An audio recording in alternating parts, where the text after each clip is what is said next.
Pinatulala nyo kami dun sa ginawa Totoo nyo. ba? Hindi namin in-expect.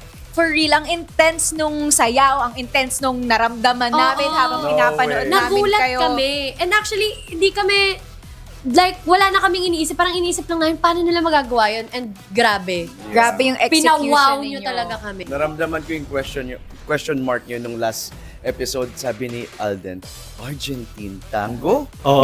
Tapos 2 boys. Two boys.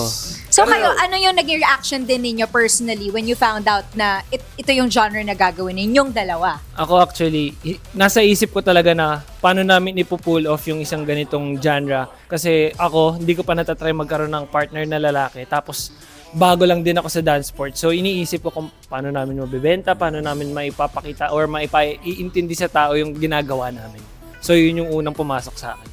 Ako, buti na lang, naikot niya lahat ng dance sports. So, Oh. may partner ako Kaya na nga eh. willing magbigay ng 2 cents niya sa lahat.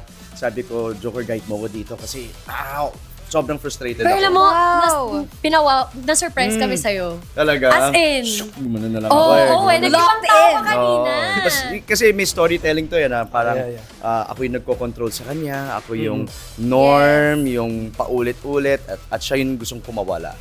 So Tapos that's why- ending, Oo, natalo sorry ka sa mga niya. grip ko sa iyo, Oo, talagang kuya. Mas okay, mas nararamdaman ko yung konsepto natin sa mga grip pa lang. Pero we love it. Sobrang versatile. Ang ganda! Diba? Grabe! Like, Eh. nagpa-fangirl talaga ako kasi ang ganda talaga nung nagawa ninyong piece. And kudos Thank din to you. Coach Louie. Coach Yeah. Louie, thank you! Coach Louie! Choreographer. Thank you Oo sa naman. pasensya. Thank you. Yes. We love the story, Coach.